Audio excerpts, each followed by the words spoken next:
Welcome to బీజేటీవీ. ముందుగా కొత్త chairman కౌన్సిలర్లకు KTR సన్మానం, ప్రజాప్రతినిధులను అభినందించిన ప్రెసిడెంట్, ప్రజల కోసం పనిచేయాలని సూచన, పార్టీ శ్రేణుల్లో ఉత్సాహం.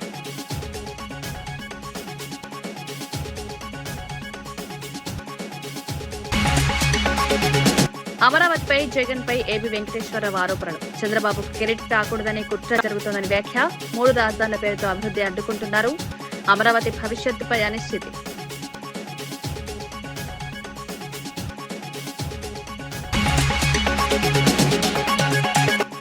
యోగా ప్రాముఖ్యతపై తలసాని సూచనలు.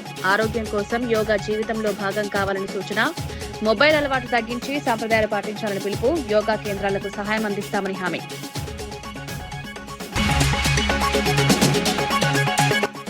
అమరావతిపై కాకాని పూజిత చంద్రబాబు విమర్శలు. అమరావతికి వ్యతిరేకం కాదని వ్యాఖ్య. మావిగన్ పై చర్చ. అమరావతి పేరుతో అవినీతి జరుగుతోందని ఆరోపణ.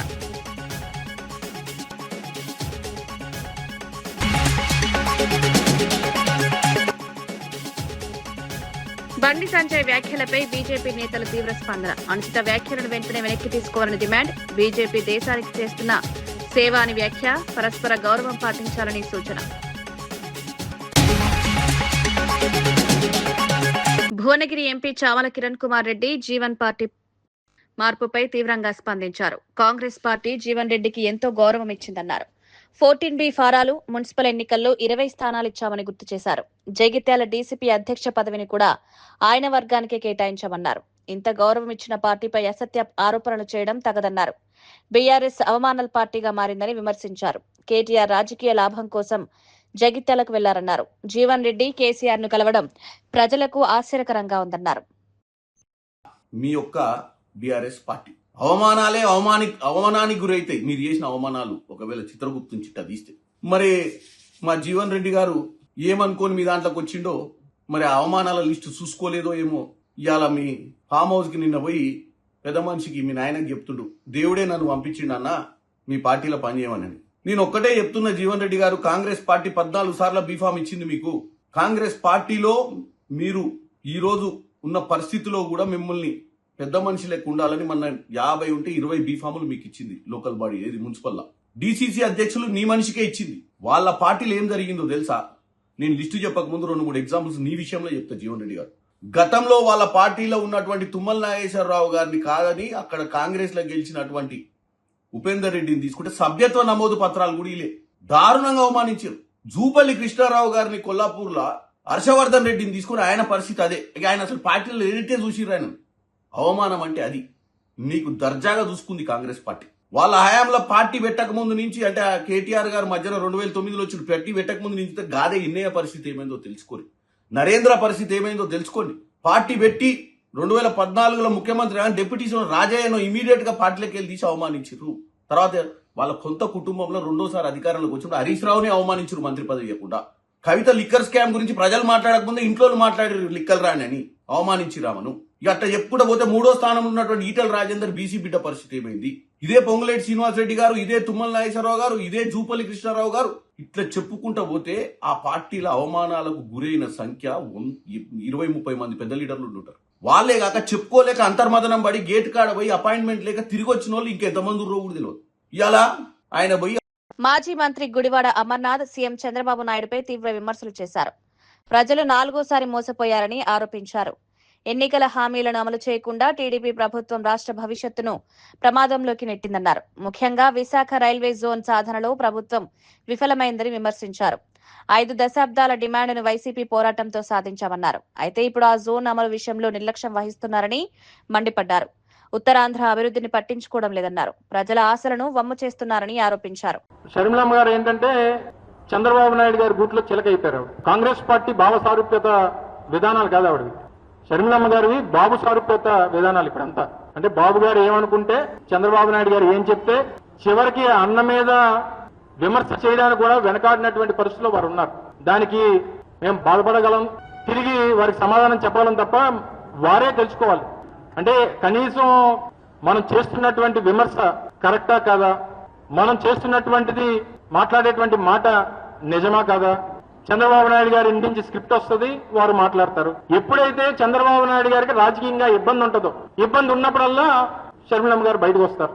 సో దయచేసి అది మానుకోమని చెప్పి, రాజశేఖర రెడ్డి గారి బిడ్డగా ఆ విశ్వసనీయతని కాపాడుకోమని చెప్పి వైఎస్ఆర్ కాంగ్రెస్ పార్టీ నాయకత్వం తరపున, మా కార్యకర్తల తరపున వారికి ఒక సలహాగా ఈ సందర్భంగా తెలియజేస్తాం. మంత్రి పొన్నం ప్రభాకర్ సిద్దిపేట జిల్లా కూచనపల్లిలో పర్యటించారు. 21.3 లక్షలతో మర్రి పంపు చెక్ డ్యాం ఫీడర్ ఛానల్ పనులకు శంకుస్థాపన చేశారు.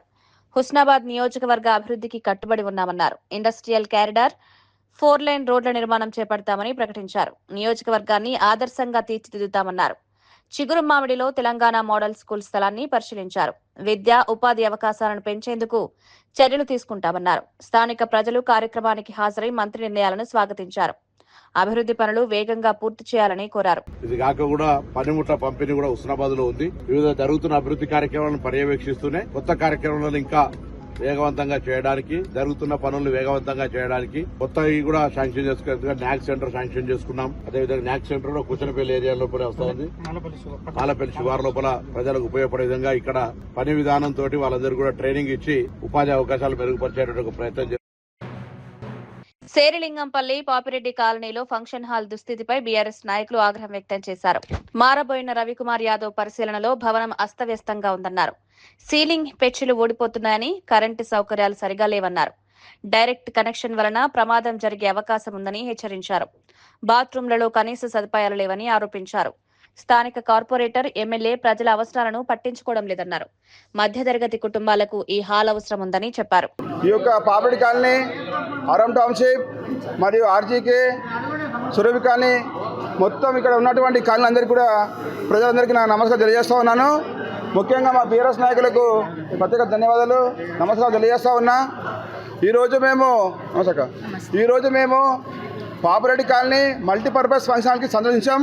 పలుమార్లు సందర్శించడం జరిగింది. ఇంతకుముందు కూడా చేసినా కూడా మేము ఇంతకుముందు వచ్చినప్పుడు కూడా చెప్పాం, ఈ ఫంక్షన్ హాల్కి మాకు కావాల్సిన వసతులు ఏంటంటే, మాకు కావాల్సింది కరెంటు, మాకు కావాల్సింది ఫ్యాన్లు, కావాల్సింది మొత్తం ఉంచిపోతూ ఉన్నది.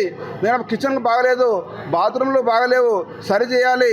ఎందుకంటే పెళ్ళిళ్ళు వస్తాయి, ఒక నెల రోజుల్లో పెళ్ళిళ్ళు వస్తాయి. మేము గత నెల క్రితం కూడా వచ్చిపోవడం జరిగింది. మాకు పెళ్ళిళ్ళు వస్తాయని చెప్పడం జరిగింది. పెళ్ళిళ్ళు రానే వచ్చినాయి. ఈరోజు పెళ్ళి అవుతుంది. ఒక డ్రెస్సింగ్ రూములు కానీ అమ్మాయి అబ్బాయి రెడీ అవ్వడానికి కూడా అక్కడ ఆస్కారం లేదు. కిటికీలు మొత్తం పగిలిపోయి ఉన్నాయి, బాత్రూమ్లు మొత్తం పగిలిపోయి ఉన్నాయి. అక్కడ అసలు వాష్రూమ్లో పోయే పరిస్థితి లేదు, మొత్తం దుర్వాసన. ఈరోజు పాలసీని చూస్తుంటే మాకు పెళ్లి పెద్దలు ఒక పెద్ద ఆయన కలిశాడు, అసలు మాకు ఇక్కడ ఏం వసతులు లేవన్నా, 23,000 మేము అక్షరాల్లో కట్టాము జిహెచ్ఎంస్కి డీడీ, అసలు మాకు ఇక్కడ ఏమి కూడా మాకు వసతులు లేవు, ఫ్యాన్లు ఊసిపోతూ ఉన్నాయి, ఆ పాలసీలు మొత్తం మా పైన పడతా ఉన్నాయి, మేమే ఎత్తి మొత్తము క్లీన్ చేసుకోవడం జరిగిందని చెప్పారు. అదేవిధంగా ఫ్యాన్లు చూస్తూ ఉంటే లేవు.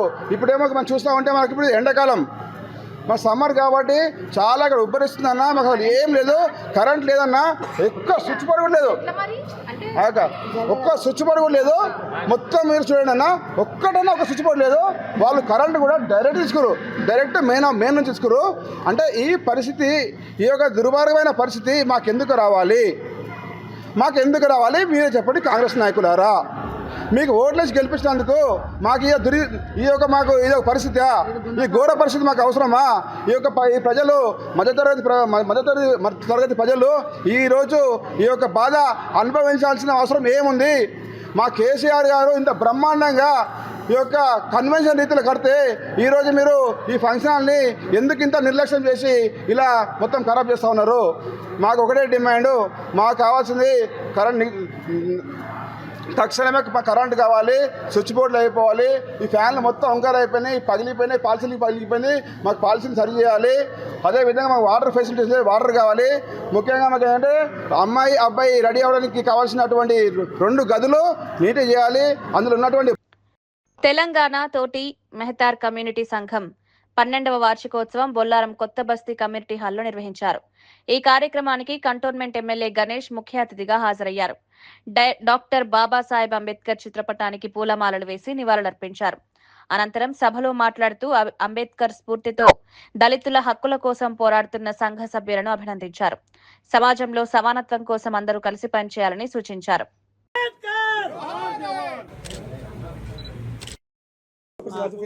ప్లీజ్ ప్లీజ్ ప్లీజ్ నో రాజన్న గారికి, రవిప్రసాద్ గారికి, రామ్ ప్రసాద్ గారికి, గణేష్ అన్న గారికి, సురేష్ అన్న గారికి, గోవింద్ అన్న గారికి, రవీందర్ అన్న గారికి, రాకేష్ గారికి, ఎవరికా మీరు గణేష్ భాయ్, శ్యామ్ భాయ్, తాడ్బన్ से ఆయన నా అన్న తమ్ముళ్ళందరికీ హృదయపూర్వకంగా జై భీమ్. అందరికీ శుభాకాంక్షలు. ఈరోజు ఇంత స్వేచ్ఛగా సంతోషంగా మీరు నన్ను ప్రశ్నిస్తురన్నా కూడా అంబేద్కర్ గారే. బాబాసాహెబ్ అంబేద్కర్ హక్కులు ఇవ్వకుంటే మీరు అడిగేవాళ్ళు కాదు, ఒకటి అధికారులతో చెలామనేది సిస్టంలో ఎవరో పనిచేసేది. కానీ ఈరోజు బాబాసాహెబ్ అంబేద్కర్ గారు ఏదైతే రాజ్యాంగం రచించారో ఆ రాజ్యాంగం మన దేశమే కాకుండా ప్రపంచంలో అనేక దేశస్తులు కూడా వచ్చి ఇది చాలా మంచి రాజ్యాంగం అని దీని గురించి చదివినరు. వారి రాజ్యాంగం రచించడానికి ఎన్ని సంవత్సరాలు కష్టపడ్డారు. వారి కళ్ళు సైతం పోయింది.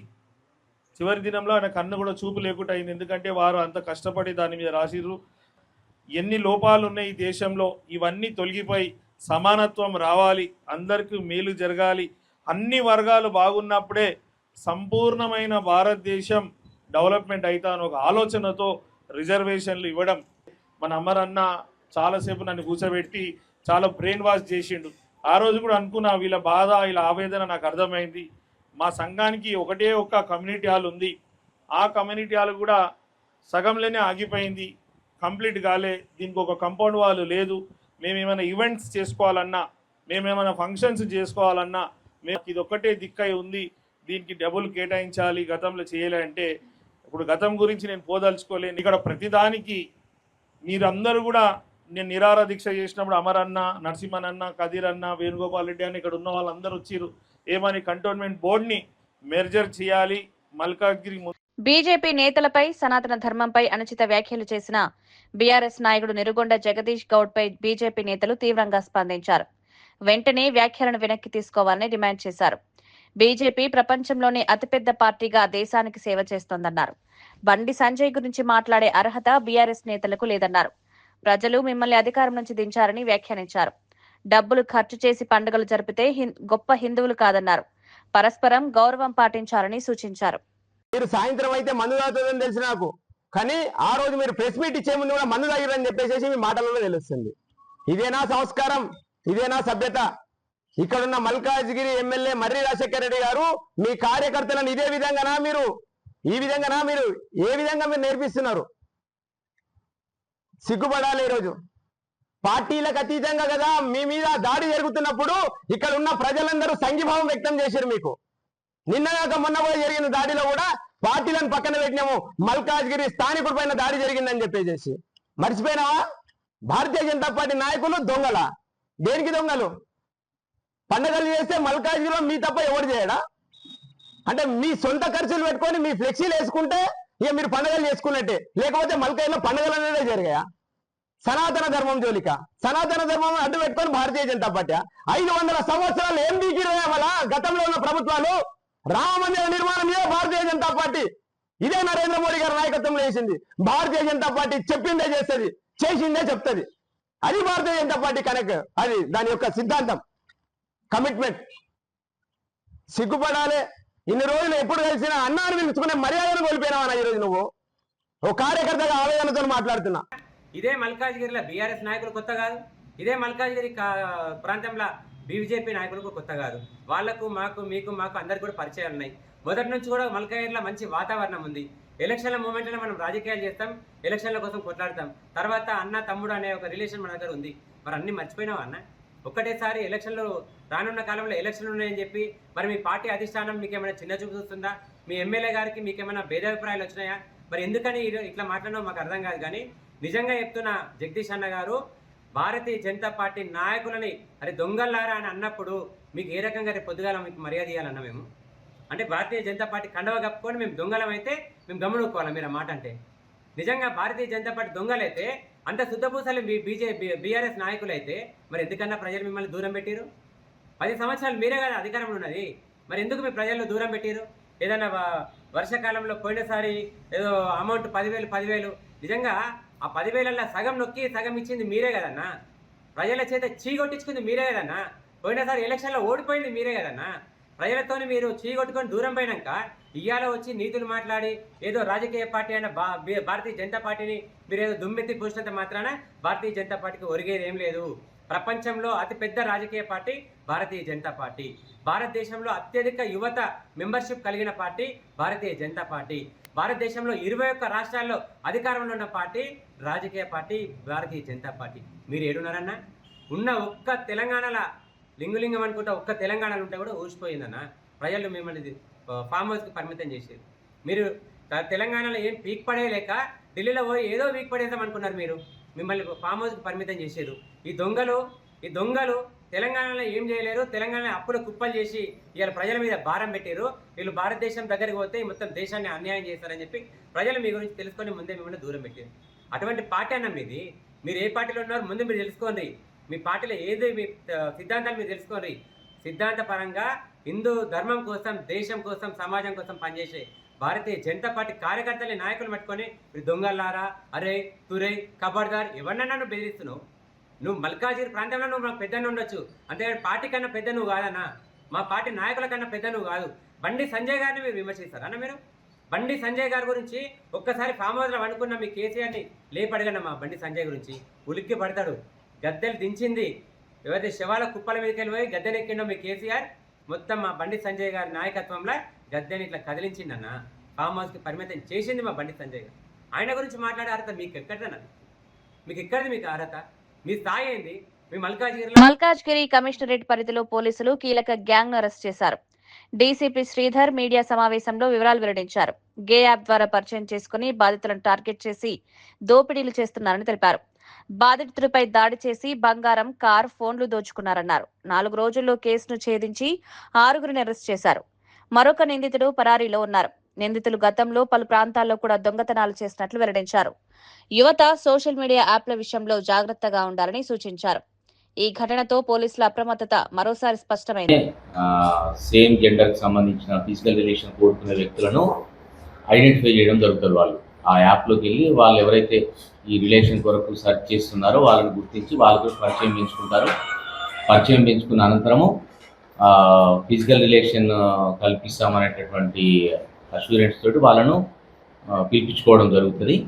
దీనిలో భాగంగా వాళ్ళు ఎవరైతే నిందితుల్లో ఉన్న గ్రూప్లో మొదటగా ఒక వ్యక్తి మాత్రం ఎవరైతే ఆ యాప్లో వీళ్ళని సంప్రదించాడో అతని దగ్గరికి వెళ్ళి మాట్లాడడం జరుగుతుంది. అతను ఎక్కడైనా వాళ్ళు ఉన్న టౌన్ సిటీని బట్టి నిర్మానుష్య ప్రాంతానికి తీసుకెళ్తారు. తీసుకెళ్ళిన అనంతరం అక్కడ ఇతనితో ఫిజికల్ రిలేషన్ గురించి అన్నట్టుగా ఎవరైతే విక్టిమ్ ఉంటారో వాళ్ళ దుస్తులు కూడా తీసేసి వీడియో తీసుకోవడం జరుగుతుంది.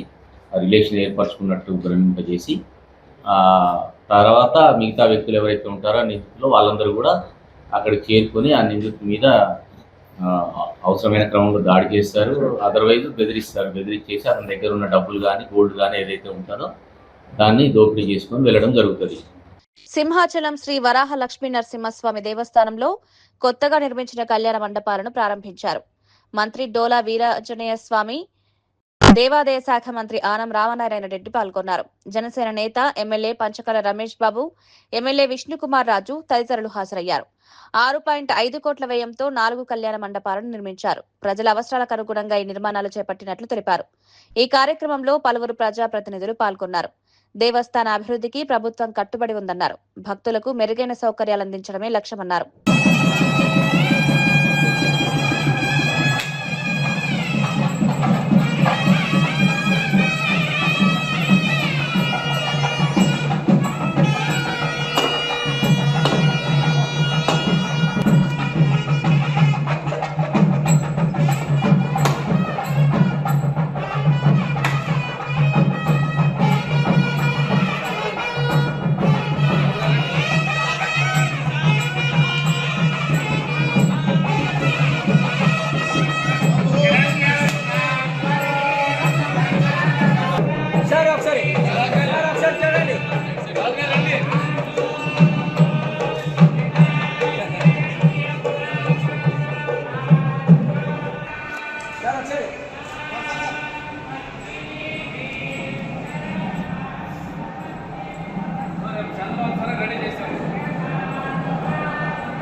బీఆర్ఎస్ వర్కింగ్ ప్రెసిడెంట్ కేటీఆర్ కొత్తగా ఎన్నికైన ప్రజాప్రతినిధులను సన్మానించారు.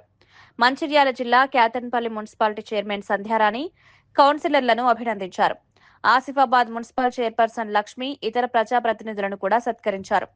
ఎన్నో ఇబ్బందులు ఎదురైనా గెలిచిన వారికి ప్రత్యేకంగా ప్రశంసించారు. ప్రజల కోసం పనిచేయాలని సూచించారు. పార్టీ శ్రేణులకు విందు ఏర్పాటు చేసి ఉత్సాహాన్ని పెంచారు. ఈ కార్యక్రమంతో బీఆర్ఎస్ శ్రేణుల్లో కొత్త ఉత్సాహం కనిపించింది. స్థానిక రాజకీయాల్లో ఈ సన్మానం ప్రాధాన్యత సంతరించుకుంది. ప్రజలకు తెలియదా, రైతులకు తెలియదా, మా తమ్ముళ్ళకు తెలియదా, మహిళలకు తెలియదా, ఈ రాష్ట్రంలో వృద్ధులకు తెలియదా? 3 నెలలు కాదు కదా, నువ్వే చెప్తీవు కదా. ఆనాడు పిసిసి అధ్యక్షుడిగా నువ్వు, ఈరోజు ఉప ముఖ్యమంత్రిగా ఆనాడు సిఎల్పి లీడర్ గా ఉన్న బట్టి విక్రమార్క గారు, మీరిద్దరే కదా సంతకాలు పెట్టింది.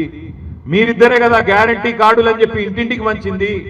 మీరిద్దరే కదా జేమ్స్ బాండ్ లెక్క బాండ్ పేపర్ల మీద సంతకాలు పెట్టింది. పెట్టి ఏం చెప్పింది మీరు? 100 రోజుల్లో 6 గ్యారంటీలు అమలు చేస్తాం.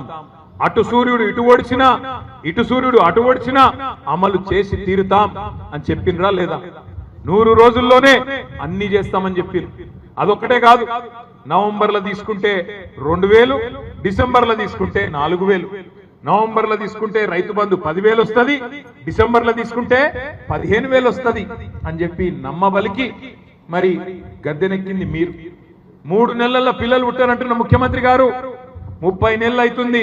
మరి ఇప్పుడు పిల్లలు పుట్టకపోతే నీకేం పేరు పెట్టాలి, నేనేమని పిలవాలని చెప్పి నేను అడుగుతా ఉన్నా. 30 నెలలు అయింది కదా, 30 నెలలకు కూడా మరి 6 గ్యారెంటీలు అమలు కాకపోతే నిన్ను ఏమనాలి, ఏమనుకోవాలి? నేనేం అంటలేను, ఏమనుకోవాలని మిమ్మల్ని అడుగుతాడు. నేను అంటలేను రా భయ్య, అంటే ఏదో బాధ. ఈ మధ్యన నేను ఆయన తిడితే కూడా మా సుమన్కే నచ్చలేదు. నువ్వు తిట్టకన్నా మేము తిడతాం కదా అంటూ. అంటే ఏమైందంటే ఇలా రాష్ట్రంలో ఎంత గలీజ్ రాజకీయం అయిపోయిందంటే, ముఖ్యమంత్రి లెక్క లేడు, మంత్రి లెక్క లేడు, ఎమ్మెల్యేలు లెక్క లేరు. మొత్తం ఒకటే దుకాణం తెరుచుకొని కూర్చున్నారు. ఎక్కడోడు అక్కడ, ఎక్కడ దోచుకో స్కీమ్ నడుస్తాను. దాచుకో ఇక్కడ దోచుకోవాలి. మొత్తంగా ఎక్కడ ఏది దొరికితే దాన్ని దోచుకోవాలి, తీసుకుపోయి దాచుకోవాలి. ఎంత సిగ్గుచేటంటే దోచుకోని ఉత్తగానే అంటలేను నేను. ఇవాళ ముఖ్యమంత్రి గారి కుటుంబం మాజీ మంత్రి తలసాని శ్రీనివాస్ యాదవ్ సనత్ నగర్ హనుమాన్ దేవాలయంలో జరిగిన యోగా కార్యక్రమంలో పాల్గొన్నారు. యోగా చేయడం వల్ల ఆరోగ్యం మెరుగుపడమే కాకుండా ఆయుష్ పెరుగుతుందని తెలిపారు. నిత్య జీవితంలో యోగా భాగం కావాలని సూచించారు. యువత మొబైల్ ఫోన్లు, వెస్టర్న్ కల్చర్ కు అలవాటు పడుతున్నారని ఆవేదన వ్యక్తం చేశారు. సాంప్రదాయాలను మర్చిపోకూడదన్నారు. యోగా సెంటర్లకు అవసరమైన సహాయం అందిస్తామని హామీ ఇచ్చారు. ఆరోగ్యకరమైన జీవనశైలికి యోగా కీలకమని చెప్పారు. ఈ కార్యక్రమంలో పలువురు పాల్గొన్నారు. మనం పరిరక్షించుకోవడమే కాకుండా ఇతరులు కూడా ఆదర్శంగా నిలబడాలనేటువంటి సంకల్పంతో ఈరోజు ఈ యొక్క అద్భుతమైనటువంటి హనుమాన్ దేవాలయంలో ఈ కార్యక్రమాన్ని నిర్వహించుకోవడం శుభసూచకం అని చెప్పి నేను ఈ సందర్భంగా తెలియజేస్తా ఉన్నా. ఒకప్పుడు యోగాకు ఇంత ప్రాముఖ్యత లేదు. ఈరోజు కరోనా తర్వాత జరిగినటువంటి పరిణామాలను మనం ఒకసారి నెమరు వేసుకుంటే చాలామంది ఆరోగ్య సమస్యలతో కావచ్చు, ఇమ్యూనిటీ లేక చనిపోయినటువంటి సందర్భాలు కావచ్చు. ఇది విశ్వవ్యాప్తం. అంటే కరోనా అనేది ఒక ప్రాంతానికి, ఒక బస్తీకి, ఒక ఏరియా పరిమితం కాదు. ప్రపంచమంతా వచ్చినటువంటి సందర్భంలో ఎవరైతే ఆరోగ్యవంతమైనటువంటి జీవితంలో ఉన్నారో, ఎవరైతే యోగాసనాలు చేసుకుని నిత్యం తన ఆరోగ్యాన్ని కాపాడుతున్నారో వాళ్ళ వరకు కరోనాలో చాలా వరకు సేఫ్ అయినటువంటి సందర్భం అని చెప్పి నేను ఈ సందర్భంగా తెలియజేస్తా ఉన్నా. అయితే ఈరోజు చాలా ప్రాంతాలలో యోగా సెంటర్స్ కూడా వచ్చాయి. టీవీలలో కూడా ఉదయం లేవగానే ఈ యోగా కార్యక్రమాలని చాలా మనం చూస్తూ ఉంటాం. దాంతోపాటు మన ప్రాంతంలో ఇక్కడ సనత్ నగర్లో కానివ్వండి, మరి అదేవిధంగా KLNM పార్క్ కానివ్వండి, బీకేగూడ పార్క్ కానివ్వండి, అక్కడ కూడా మనం అద్భుతమైనటువంటి యోగా సెంటర్స్ని మనం ఏర్పాటు చేయడం జరిగింది. ఎందుకంటే నిత్యం కొంతమంది వాకింగ్ చేయాలి, బట్ చాలా వరకు యోగాలో భాగస్వామ్యం వాళ్ళ సంఖ్యనే. ఎందుకంటే ఫిట్నెస్ అనేది చాలా ప్రధానమైనటువంటి మహిళలకైనా పురుషులకైనా ఉద్యోగంలో ఉన్నటువంటి పెద్దలకైనా కానీ, అంటే యోగా చేయడం వల్ల మన ఆయుష్ ఇంకొక 10 సంవత్సరాలు పెరిగేటువంటి అవకాశం ఉంది. దాన్ని ఇప్పుడు జనరేషన్ కూడా పాటిస్తే చాలా బాగుంటుంది. ఎందుకంటే చాలా వరకు సీనియర్ సిటిజన్స్ కావచ్చు, మరి ఒక వయసు 45 నుంచి ఒక 60 సంవత్సరాల వయసు వాళ్ళు కావచ్చు, ఇవన్నీ పాటిస్తాం. బట్ ఇప్పుడు ఉన్నటువంటి యంగర్ జనరేషన్ మాత్రం యోగా వైపు వస్తలేదు, కొంత పర్సెంటేజ్ వరకే వస్తాం. రిక్వెస్ట్లో మీకు కొంత వాళ్ళ ఈ యొక్క యోగా వైపు మరలించేటువంటి కార్యక్రమాన్ని కూడా మనం తీసుకుంటే బాగుంటుంది. ఎందుకంటే కల్చర్ మారింది. ఈ రోజు ఏంటంటే మన రాష్ట్రమే కాదు దేశంలో కల్చర్ మారిపోయింది. ఎక్కువ వెస్టర్న్ కల్చర్కి అలవాటు పడేటువంటి సందర్భాలు మన హిందూ సాంప్రదాయాల ప్రకారం మనకున్న. ఏబి వెంకటేశ్వరరావు వైసీపీపై తీవ్ర విమర్శలు చేశారు. అమరావతిపై జగన్ కక్ష సాధిస్తున్నారని ఆరోపించారు.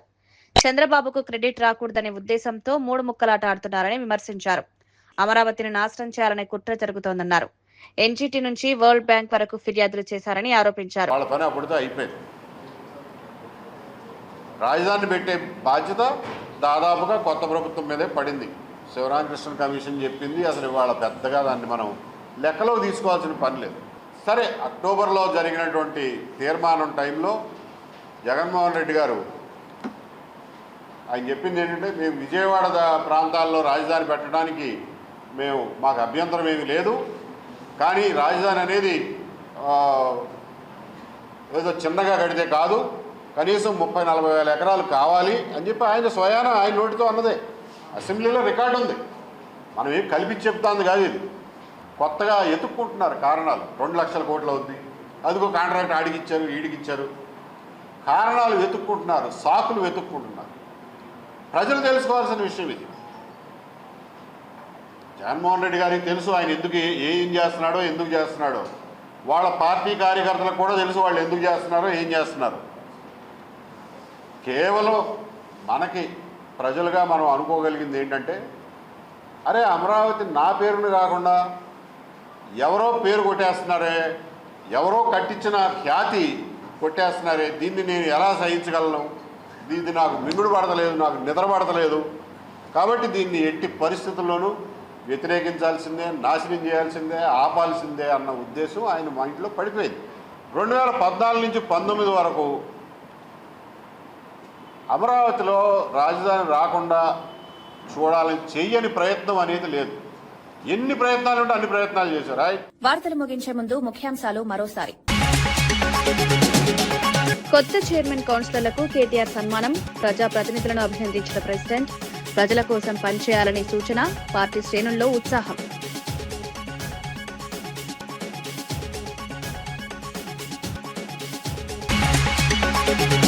అమరావతిపై జగన్ పై ఏబి వెంకటేశ్వరరావు ఆరోపణలు, చంద్రబాబుకు క్రెడిట్ రాకూడదనే కుట్ర జరుగుతోందని వ్యాఖ్య, 3 రాజధానుల పేరుతో అభివృద్ధి అడ్డుకుంటున్నారు, అమరావతి భవిష్యత్తుపై అనిశ్చితి.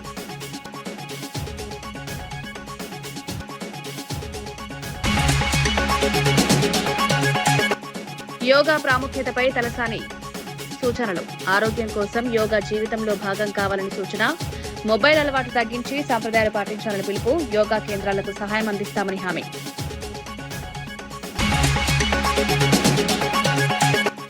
అమరావతిపై కాకాని పూజిత చంద్రబాబు విమర్శలు, అమరావతికి వ్యతిరేకం కాదని వ్యాఖ్య, మావిగన్ పై చర్చ, అమరావతి పేరుతో అవినీతి జరుగుతోందని ఆరోపణ.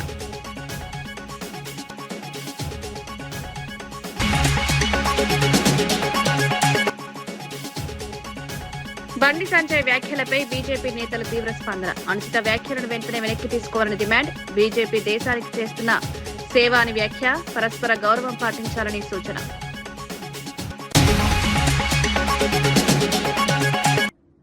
ఇవి ఈనాటి వార్తా విశేషాలు. మరో బులెటిన్లో మళ్ళీ కలుద్దాం. నమస్కారం.